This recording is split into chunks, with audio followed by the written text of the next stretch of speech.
What if I told you that all the luxury of a Victorian mansion was not comfort, but an elaborate trap? We are used to imagining the warmth of huge fireplaces, the glamour of ballrooms, and the romance of that era. But behind this beautiful picture lay coldness, chaos, and an endless struggle with one's own home.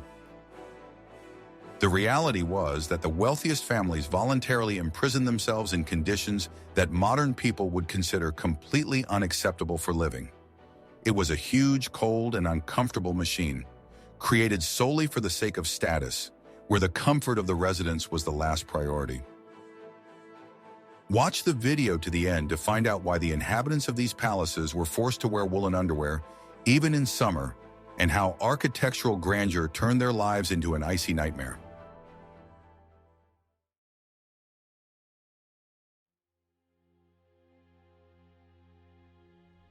What if I told you that everything you believed when looking at old paintings is not true?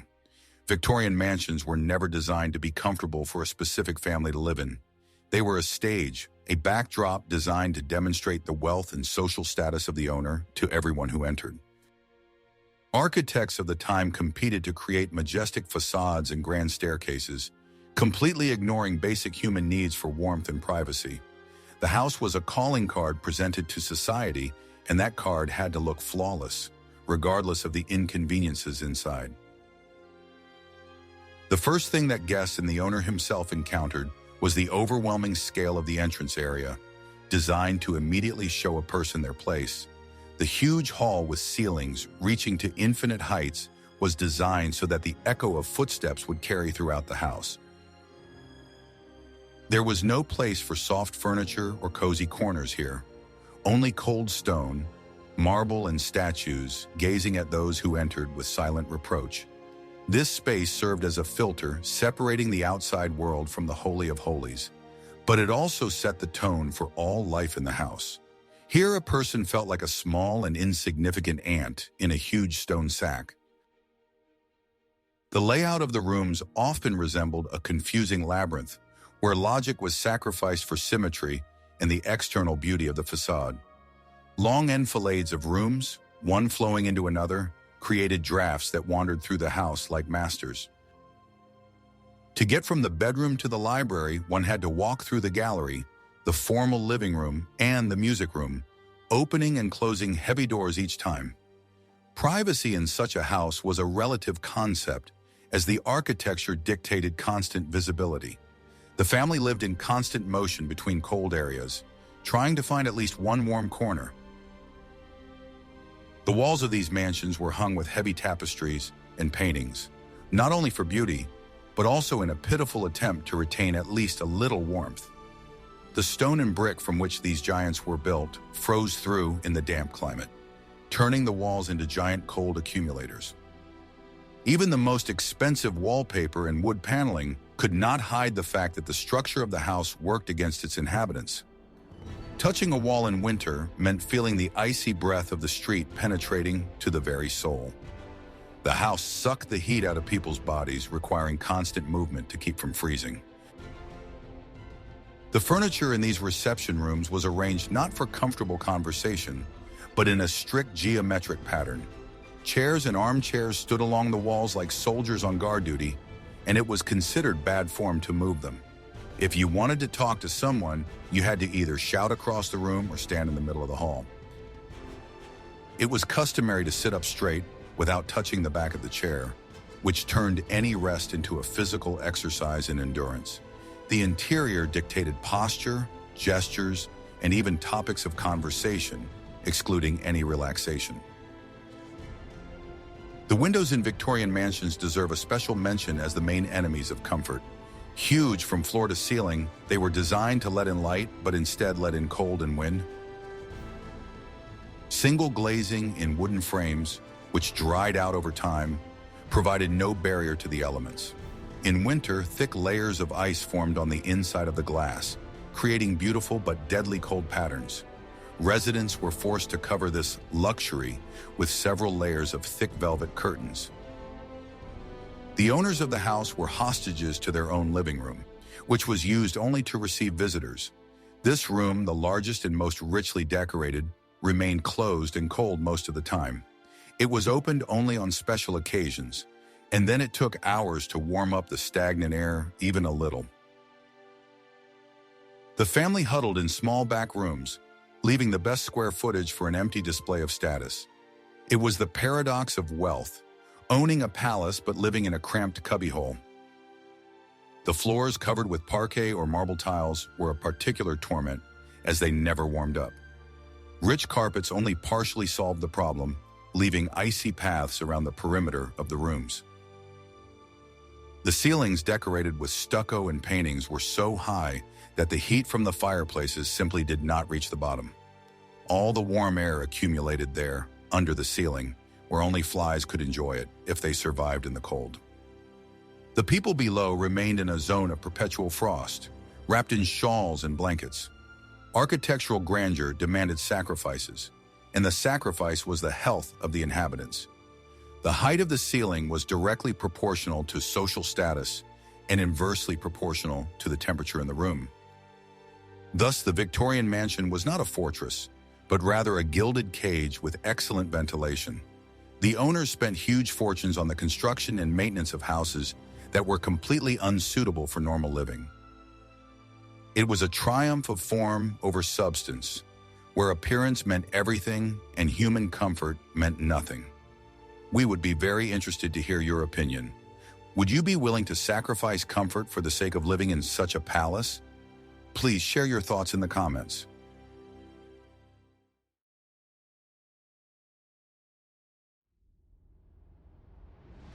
Are you ready to learn the truth about why the residents of these houses never took off their gloves?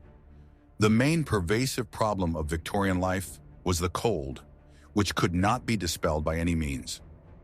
Central heating as we know it today did not exist, and primitive steam heating systems were rare and often exploded. The only source of heat was fireplaces, which were more decorative than effective. They burned your face if you sat too close to them, while your back was covered with frost. Coal was the main fuel of the era, and tons of it were needed to maintain even a semblance of warmth. Servants were forced to carry heavy buckets of coal up endless staircases from morning to night. But even when the fireplace was burning at full power, most of the heat escaped straight up the chimney along with the smoke. The efficiency of such fireplaces was negligible, leaving the room freezing just a meter away from the hearth. It was a battle against entropy that people lost every day. Drafts were constant, invisible residents who roamed the corridors and halls with the confidence of masters. Poor insulation of doors and windows turned the house into a wind tunnel. Heavy curtains on the doors were hung not for beauty, but in a desperate attempt to stop the movement of icy air. A candle placed on a table in the center of the room was often blown out by a gust of wind, even though all the windows were closed. People lived with drafts their entire lives, considering colds to be a natural state of the body. Bedrooms were like refrigerators, where the temperature in winter dropped to levels close to those outside. Before going to bed, servants ironed the sheets with hot irons filled with coals so that the bed would not be icy. They used special copper or ceramic hot water bottles filled with boiling water, which they placed at the foot of the bed. But by morning, the water in the jug on the washstand was often covered with a crust of ice. Getting out from under the covers in the morning was a real feat of willpower. Victorians wore layers of clothing not only because it was fashionable, but also because it was a matter of survival. Men wore woolen underwear, vests, and thick frock coats even indoors. Women were encased in corsets, several petticoats, woolen stockings, and thick dresses. Their indoor clothing was not much different from their outdoor clothing in terms of warmth. Taking off your outer clothing indoors often meant condemning yourself to pneumonia. In huge dining rooms, food cooled faster than it could be carried from the door to the table. Plates were specially heated before serving, but this only helped for a few minutes. The soup turned into cold slop, and the fat on the meat solidified into an unpleasant film right during the meal. Lunch turned into a race against time, where you had to eat the hot food before it turned icy cold. Gastronomic delights lost their taste in the battle against the air temperature. Bathrooms, if there were any, were another test of cold for the hardened of spirit. Huge cast-iron bathtubs took the heat out of the water instantly, making bathing a dubious pleasure. It took dozens of buckets of hot water, which had to be carried by hand, to fill the tub. By the time the water was carried, the first buckets had already cooled down, and as a result, the bath was barely warm. Washing was a rare and quick process, done more out of necessity than for relaxation. The hallways and stairwells weren't heated at all, making them super cold. Moving from one room to another took some mental prep and a quick dash. Children and the elderly suffered the most, constantly suffering from respiratory illnesses. The house was divided into small islands of relative warmth in an ocean of icy air. The space between rooms was considered hostile territory. Libraries and offices with tall bookshelves were particularly difficult to heat due to the volume of air. It was only possible to sit at a desk and write letters wearing gloves with cut-off fingers. The ink in inkwells thickened in the cold, and the paper became damp and brittle. Intellectual work in such conditions became a physical ordeal. Thoughts froze along with the fingers gripping the pen. Winter evenings in a Victorian mansion were a time when the family huddled together around the only source of heat.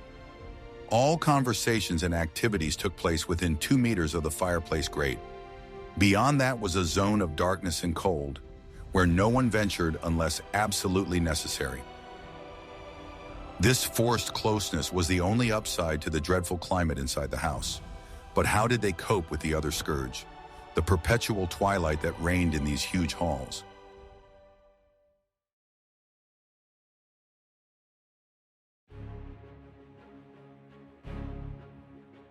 What the experts don't talk about may shock you more than the cold.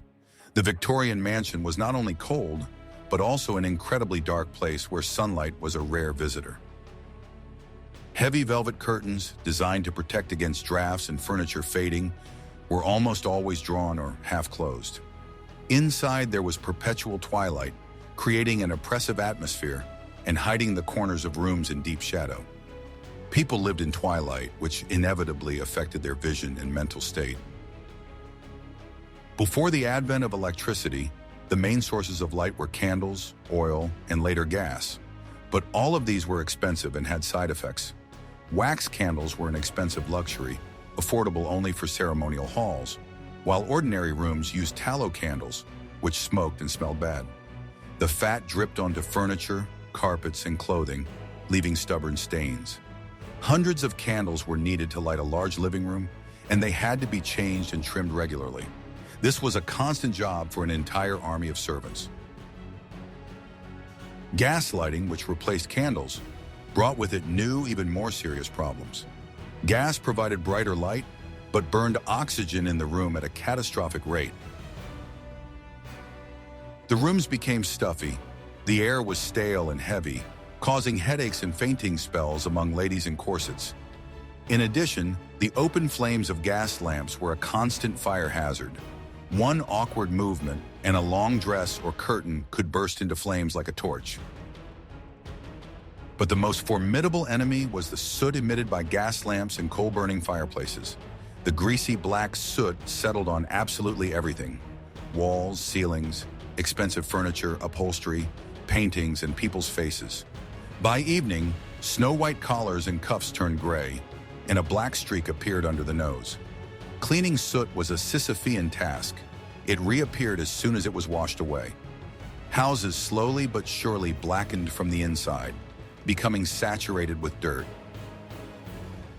The gas contained impurities of sulfur and ammonia, which emitted toxic fumes when burned, corroding everything around them.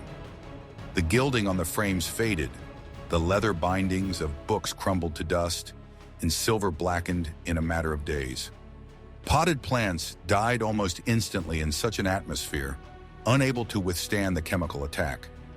People, however, continued to breathe this cocktail for years, slowly poisoning their bodies.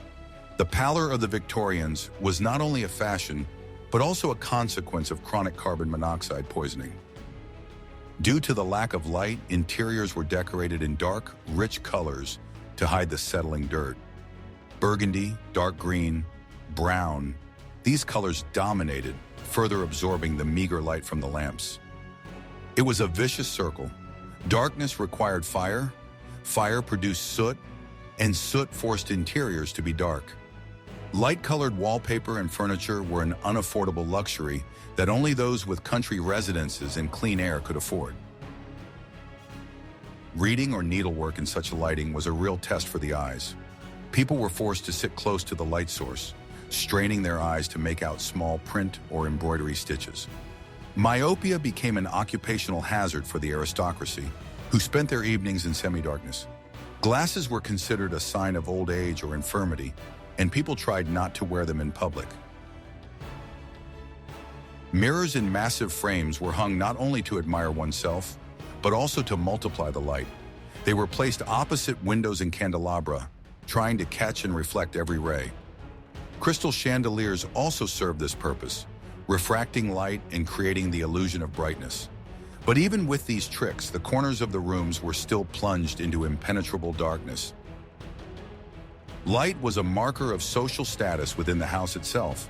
The higher the rank, the more light. The servants' rooms were lit by dim stubs or the cheapest oil lamps. The master's quarters shone brighter, but even this glow was dim by modern standards. The hierarchy of light was as rigid as the hierarchy of people. Thus, life in a Victorian mansion was a life in twilight, permeated with the smell of smoke and gas. The romantic flickering of candles on the movie screen hides the glare in the eyes, the headache, and the black coating in the nostrils. It was a world of shadows where brightness was an unattainable dream. Don't forget to like this if you are glad to live in an age of electricity and clean ceilings.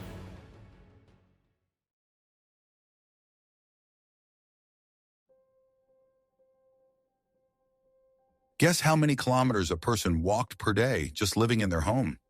Victorian mansions weren't just big, they were monstrously unergonomic, stretched vertically over many floors. Land in cities was expensive, so houses grew upward, turning into multi-level towers with endless staircases. Living in such a house was a constant physical exercise, an endless climb up and down steep steps. The kitchen, as a source of smells, heat, and noise, was always located in the basement or ground floor.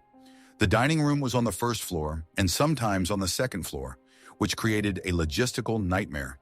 Every dish, every plate, and every glass had to climb dozens of steps before reaching the table. Servants ran marathon distances every day, carrying heavy trays of food. After traveling this long way from the depths of the house, the food inevitably cooled down, losing its taste and aroma. To keep it warm, heavy metal cloche covers were used, but even they did not save the situation. The owners were accustomed to eating slightly warm food, considering it an inevitable evil of a large house. Hot soup was a privilege of those who ate directly in the kitchen. That is, the servants, not the masters. The owners' bedrooms were located on the second or third floor, away from the noise of the street and the reception rooms. The children's rooms and the governess's rooms were even higher up, at the very top, under the roof. Just going downstairs for breakfast required a short journey. A handkerchief forgotten in the bedroom became the reason for a serious expedition for the maid. The lack of elevators made the upper floors an isolated area for elderly or sick family members. If a person could not walk up the stairs, they effectively became a prisoner of one floor or even one room. Their whole world shrunk to the size of their bedroom, as it was impossible to go downstairs without outside help. The architecture of the house cruelly weeded out the weak, requiring residents to be in excellent health. When toilets and bathrooms began to appear, they were often placed where there was space rather than where it was convenient. A nighttime trip to the bathroom could turn into a dangerous journey through dark, cold corridors and creaky staircases. Most preferred to use chamber pots to avoid this feat. Comfort was sacrificed for the sake of a layout that did not originally provide for such facilities. The laundry room, coal storage, and pantries were also located at the very bottom, while linen and coal were needed upstairs. This created a constant vertical flow of goods, which was provided by human muscle power. The house functioned like a giant pump, pumping resources from the bottom to the top at the cost of incredible effort. Gravity was the main enemy of comfort in a Victorian mansion. The division of the house into male and female halves often took place on different floors or wings. To meet one's spouse, one had to walk through a series of rooms and staircases, observing a certain ritual. Spontaneous communication was stifled by distance and the complex geometry of the space. People could live in the same house and not see each other for days, simply because their paths did not cross. This vertical structure made the house resemble a layer cake, where each layer lived its own life. The connection between floors was tenuous and laborious, turning simple life into a complex logistical operation. How did they cope with the dust that accumulated on all these floors and staircases?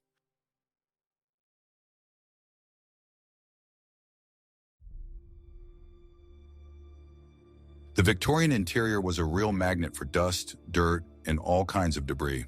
The fashion of the time dictated a fear of emptiness. Every inch of space had to be filled with something. Rooms were filled with countless figurines, vases, boxes, photo frames, stuffed birds, and herbariums under glass. This army of knickknacks, or bric-a-brac, created visual noise and served as the perfect dust collector. Heavy fabrics were everywhere: velvet curtains, plush tablecloths with fringe, multiple layers of carpets, and fabric-covered walls. All these textiles absorbed soot from the fireplaces, street dirt, and odors, turning into a giant dust collector. It was incredibly difficult to beat or wash these items, so dirt accumulated for years in the folds of the draperies. The air in the rooms was saturated with microparticles of fabric and soot, which the residents constantly breathed in. Cleaning such a room turned into an endless, exhausting war waged by the maids. Every small statuette had to be picked up, wiped down, and put back in its place without breaking it or moving it even a millimeter. The dust settled again within an hour after cleaning, coming from the fireplaces in the street. It was a meaningless and endless task, reminiscent of the punishment of the ancient Greek gods. Fireplaces, being the only source of heat, were also the main source of dirt in the house. Cleaning a fireplace is dirty, black work, involving raking out ashes, cleaning the grate and chimney. Coal dust flew around the room with every gust of wind or careless movement of the poker. White rugs in front of the fireplace were a symbol of blatant luxury, precisely because it was almost impossible to keep them white. The lack of vacuum cleaners meant that dust was simply swept from place to place with rags and brushes. Wet cleaning was difficult due to the abundance of wood, which was afraid of water, and fabrics, which took a long time to dry. Carpets were taken outside and beaten with sticks only during general cleaning, once or twice a year. The rest of the time, dirt was simply trampled into the pile, masked with fresh sawdust or tea leaves, which were then swept away. Insects felt right at home in this realm of textiles and crumbs. Moths ate woolen carpets and clothes, beetles gnawed on furniture, and cockroaches ruled the kitchen. They were fought with primitive and often toxic means that were also dangerous to humans. Cleanliness in a Victorian home was a visual illusion that hid unsanitary conditions. The smells of stale air, dust, old textiles, and wax created the specific aroma of an old house. Ventilation was difficult due to the fear of drafts and street soot. People got used to this smell, but for a newcomer, it was heavy and suffocating. Thus, the luxurious interior was a trap for dirt that required constant maintenance. The owners were slaves to their possessions, forced to maintain a staff of servants just to keep the dust from engulfing them completely. But what about personal hygiene in a place where there was no running water?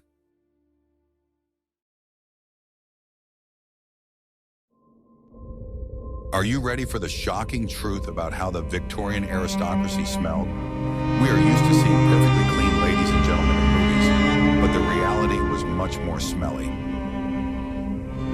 Most Victorian mansions, especially those from the early period, did not have bathrooms and toilets as we know them today. Running water was rare, and sewage systems were in their infancy. Personal hygiene was a complex logistical operation that required the involvement of outsiders. The morning toilet began with a servant bringing a jug of hot water and a basin to the bedroom. This small amount of water had to be enough to wash the face, hands, and possibly wipe the body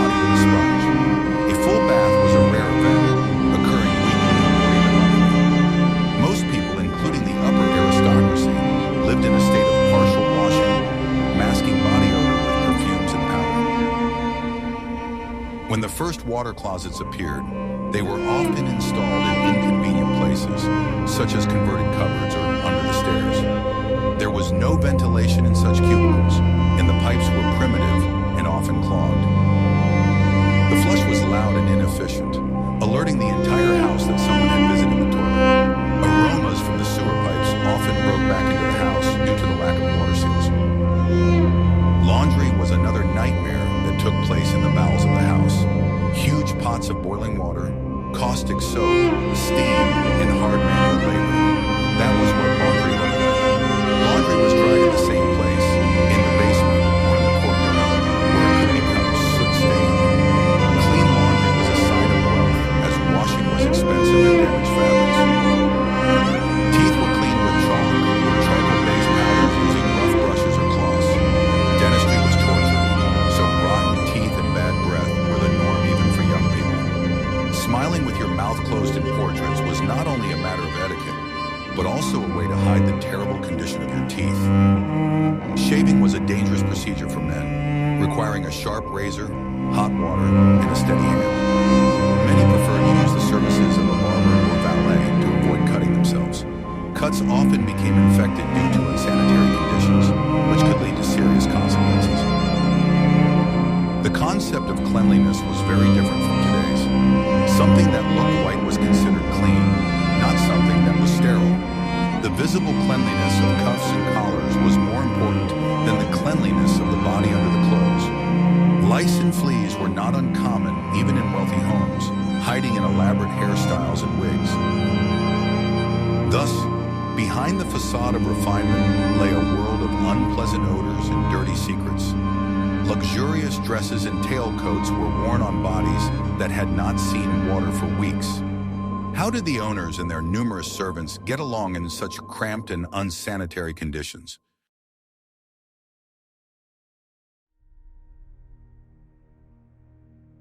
The Victorian mansion was designed as two parallel universes, existing in the same space but almost never intersecting. The world of the masters and the world of the servants were separated not only by social status, but also by architecture. There was a complex system of invisible corridors, back stairs, and secret doors through which the servants moved. The main task of the servants was to do their work and remain unnoticed, like ghosts serving the living. The green baize door was the boundary between these worlds. It muffled the sounds and smells coming from the kitchen and served as a clear marker of an area where masters were not allowed to enter and servants were only allowed to enter on business. Behind this door, completely different rules, smells, and even languages prevailed. Crossing this boundary unnecessarily was considered a violation of the unwritten code of the house. The servants lived in the most uncomfortable parts of the house, in attics with sloping ceilings or in damp semi-basements. Their rooms were cramped, poorly heated, and furnished with discarded furniture from the masters. There was no personal space, and the beds were placed close together. The living conditions of those who ensured the comfort of their masters were Spartan, bordering on prison-like. The servants' working day began long before their masters woke up, often at 5 or 6 in the morning, and ended late at night. They had to prepare the house, clean the fireplaces, fetch water, polish shoes, and make breakfast. All this was done in silence so as not to disturb their master's sleep. Servants were not allowed to show fatigue or bad mood in front of their masters. The hierarchy among the servants was as strict as in society as a whole. The butler and housekeeper were the king and queen of the lower world, ruling over an army of footmen, maids, and cooks. Junior servants were subjected to harsh discipline and often hazing by their seniors. Everyone knew their place in their duties, and stepping out of line was punishable by dismissal without recommendation. The masters often perceived the servants not as people, but as living furniture or a function. You could talk about anything in the presence of the servants as if they did not exist. At the same time, servants knew absolutely everything about their masters, their habits, secrets, financial problems, and love affairs. This created a strange tension based on mutual dependence and distrust. Uniforms were mandatory and served to depersonalize people, turning them into functions. Footmen in livery were part of the interior, a demonstration of their master's wealth, like expensive vases. Maids in starched caps had to look neat but modest, so as not to attract male attention. Individuality was erased, leaving only the position. The rules of conduct for servants were spelled out in detail: how to stand, how to serve a tray, how to answer questions. They were forbidden to turn their backs on their masters, to initiate conversation, or to show emotion. Any breach of etiquette was perceived as a personal insult to the master. The life of a servant was an endless performance where it was impossible to step out of character. The relationship between these two worlds was the foundation of Victorian life. Without an army of invisible helpers, a huge, cold, and uncomfortable house would simply cease to function. The mansion was a machine running on human fuel. This dependence made the masters helpless in everyday life. They could not dress, comb their hair, or pour themselves a cup of tea without outside help. The servants, despite their hard work, held on to their jobs, as the alternative was poverty. It was a symbiosis bound not by love, but by necessity.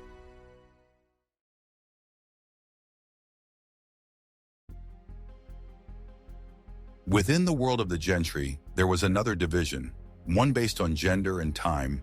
Each room in the mansion had its own specific purpose and visiting hours, which could not be violated. The morning room was exclusively female territory, the refuge of the lady of the house in the first half of the day. Here she wrote letters, did needlework, and gave instructions to the housekeeper, and the appearance of a man here was considered an intrusion. Men had their own refuges: the library, the smoking room, or the billiard room. These were areas permeated with the smell of tobacco and leather, where ladies were not allowed or were extremely unwelcome. After breakfast, the sexes would go their separate ways, only to meet again at lunch or dinner. The house divided the family, creating autonomous zones of existence for husband and wife. The daily schedule was a rigid corset that bound the lives of the residents. The time for getting up, the time for changing clothes, which happened several times a day, the time for visits, the time for tea, everything was regulated. Being late for a meal was considered not just rude, but a sin. Life went on according to the ringing of a bell, as in school or the army. Mandatory courtesy visits were a heavy duty for the lady of the house. At certain hours, she had to sit in the living room and wait for guests, even if no one came. Or she had to visit her acquaintances herself, leaving her calling cards. It was a waste of time, turned into a sacred ritual of maintaining social ties. Changing clothes for dinner was the highlight of the day, requiring time and the help of servants. It was not possible to sit down at the table in the same clothes in which one had been walking during the day or drinking tea. Even if the family dined alone, without guests, they wore tailcoats and evening gowns. It was maintaining form for form's sake, a discipline that did not allow one to relax for a moment. Children, if they were not at school, lived according to their own schedule, hardly ever crossing paths with their parents. They were brought to show mom and dad at a strictly designated time, cleanly washed and dressed. The rest of the time they spent on the upper floors under the supervision of nannies. Family dinners with the children were a rarity, only possible on holidays. Sunday was a day of particular strictness, when entertainment, games, and even reading light literature were prohibited. The house was plunged into boredom and silence, interrupted only by trips to church. This day was a test for the nervous system, when idleness became mandatory. Personal interests and hobbies had to fit into this schedule. You couldn't just lie down on the sofa with a book in the middle of the day if that time was set aside for a walk or writing letters. Spontaneity was the enemy of order. A person did not belong to themselves, they belonged to the household routine. Even the positions in which one could sit or stand were regulated. Slouching in a chair or crossing one's legs, for ladies, was unthinkable. The house demanded a straight back and restraint in every movement. The body was an instrument for demonstrating good manners. Thus, the residents were actors in a play they did not write. The script was approved by society, and it was impossible to deviate from it. The house was the stage, and the schedule was the director, who knew no mercy. A dinner party in a Victorian mansion was not a joyful feast, but a difficult test of etiquette, where one mistake could cost you your reputation. The dining room turned into a battlefield where forks and knives served as weapons, and the ability to make small talk served as strategy. Preparing for such an evening took days, and the hostess's tension reached its peak. Table setting was a real science with hundreds of rules. The distance between plates, the number of glasses, the placement of cutlery, everything was measured down to the millimeter. The huge number of special utensils for each type of food, a fork for oysters, a knife for fish, a spoon for asparagus, created a maze in which it was easy to get lost. Not knowing which fork to use for dessert was social suicide. Seating guests was a diplomatic puzzle. Status, family ties, feuds, and sympathies had to be taken into account. Seating a duke below a baronet or a divorced woman next to a bishop was a disaster. The hierarchy of guests at the table reflected the hierarchy of society as a whole, and a mistake in seating could lead to scandal. The menu consisted of a variety of dishes, each of which was heavy and filling.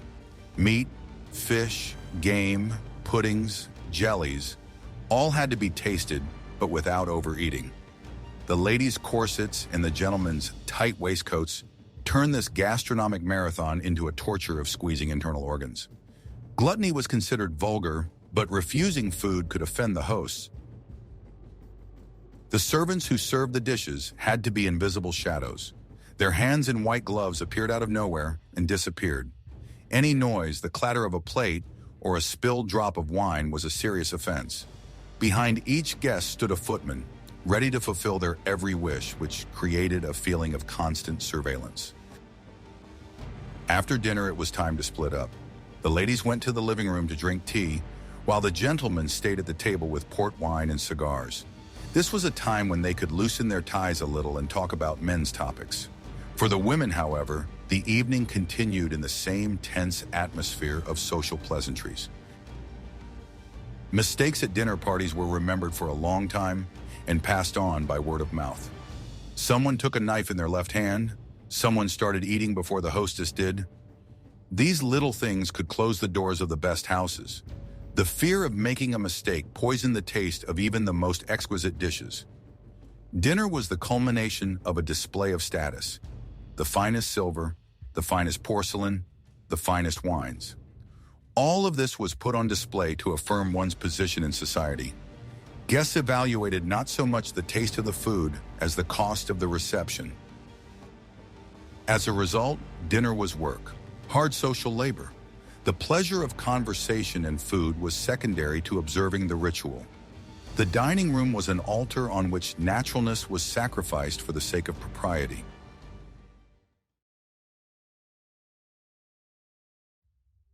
The final touch in the picture of Victorian discomfort was furniture designed by anyone but anatomists.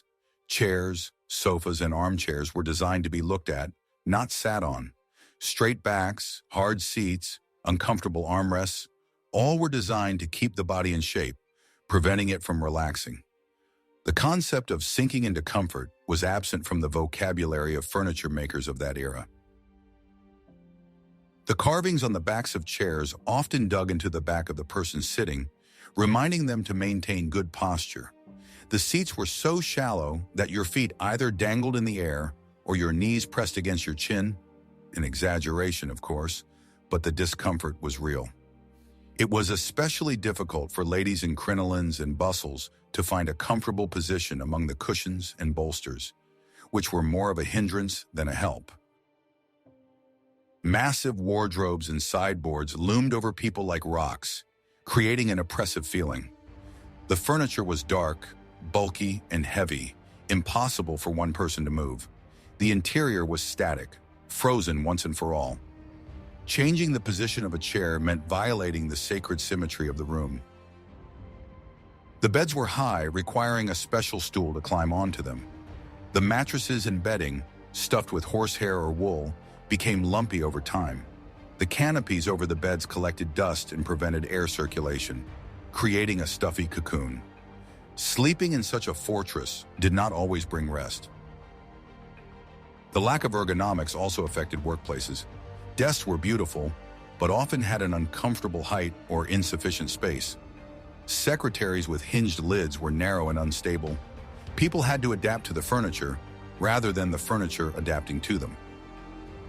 The fashion for historical styles, neo-Gothic, neo-Rococo, led to the appearance of items in homes that looked like museum exhibits. Sitting on a chair styled like a Gothic throne was as comfortable as sitting on a church pew. Aesthetics completely suppressed physiology. Even children's furniture was a smaller copy of adult furniture, just as hard and uncomfortable. From an early age, children were taught to endure discomfort and keep their backs straight. Furniture was a tool for education and discipline, not an everyday object. Horsehair upholstery was prickly and slippery. Velvet and silk were pleasant to the touch but required careful handling. It was frightening to sit on them unnecessarily. Furniture was often covered with slip covers so as not to spoil the expensive fabric, and people sat on coarse canvas instead of silk. The entire atmosphere of the home conveyed the idea that the human body was something secondary and imperfect that needed to be hidden and disciplined. Comfort was considered a sign of weakness and laziness. A true gentleman or lady had to be able to maintain their dignity even on the most uncomfortable chair. Thus, the Victorian mansion was a total system of restrictions. From cold walls to hard chairs, everything here was directed against natural human desires. It was a triumph of spirit, or rather vanity, over flesh, for which one had to pay with one's health and peace of mind. We have seen that behind the glittering facade of the Victorian era lay a harsh and uncomfortable reality. The mansions that we admire today as architectural monuments were cold, dark labyrinths full of rules and restrictions for their inhabitants. It was a life of appearances where status was valued above warmth and etiquette above human relationships. The Golden Age turned out to be an age of golden cages, where people were hostages to their own ambitions and prejudices. The history of everyday life in these houses teaches us to appreciate the simple comforts, warmth, light, water, and freedom that we take for granted today. The luxury of the past often turns out to be just a beautiful wrapper for an uncomfortable life. What modern status items or habits do you think will seem as absurd to our descendants as Victorian corsets and cold bedrooms? Suggest topics for future videos that you would like to see on our channel in the comments. And don't forget to subscribe so you don't miss out on new journeys into the hidden history of everyday life.